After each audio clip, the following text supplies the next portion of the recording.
बच्चों ये तीसरा पैराग्राफ है इस कविता का, बात सीधी थी। इसमें तीसरे पैरे में वो बताते हैं कवि कि हार कर मैंने उस कील की तरह उसी जगह ठोक दिया। अब जिस तरह से वो फ्री हो गई थी, उसकी चूड़ी भर गई थी कील की, तो उसे ज़बरदस्ती ठोक दिया। अब वो टाइट नहीं होगी, ढीली रहेगी। तो कहते हैं जब मेरे समझ में वो साहित्य आया नहीं तो मैंने उसे वही का वहीं छोड़ दिया। ऊपर से ठीक ठाक पर अंदर से न तो उसमें कसाव था न ताकत।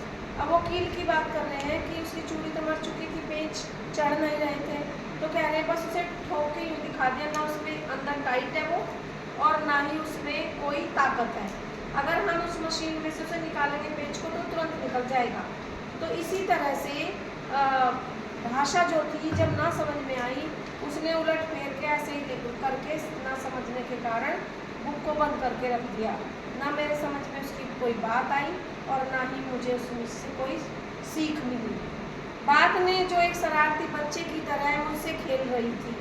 अब कभी को ये लगता है कि जैसे एक शरारती बच्चा होता है ना, कभी कोई सामान उठा के फेंक देता है, फिर उठा के लाओ उसे वो फिर फेंक देता है, शरारत करता है। इधर से हमने उसके सामने से टॉयस खरीदा तो उसने फ़ोन फेंक के मार दिया।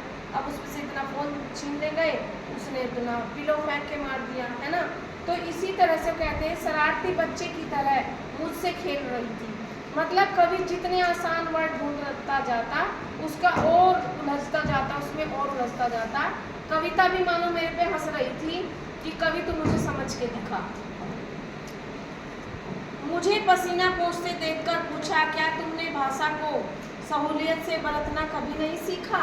तो कवि कहते हैं कि कविता जैसे मेरे से मुस्कुराकर पूछ रही है कि तुम जो डिक्शनरी पे डिक्शनरी खोले जा रहे हो, कठिन से कठिन शब्द आते जा रहे हैं, क्या तुम्हें अपनी लैंग्वेज में से बदलना नहीं आता? क्या तुमने कभी नहीं सीखा कि भाषा को आसान कैसे कर सकते हैं, अपने शब्दों में हम कैसे कर सकते हैं? जैसे कोई अध्यापक एक कठिन पैरे को सरल शब्दों में व्याख्या कर देता है तो बच्चे की समझ में आ जाता है। उसी प्रकार वो कविता उससे पूछ रही है कवि से, क्या तुम खुद नहीं इसको आसान बना सकते? तो मुझे लगा कि मैं फेल हो गया हूँ और कविता भी मेरे ऊपर हंस रही है। जैसे एक शरारती बच्चा सारे सामान फेंक फेंक कर हंसता है कि लो उठाते रहो, मैं तो फेंकता रहूँगा, उठाते रहो। इसी तरह कविता भी मानो कवि पर हंस रही है कि तुम इतने नादान क्यों बन रहे हो, तुम इस कविता को समझ नहीं सकते।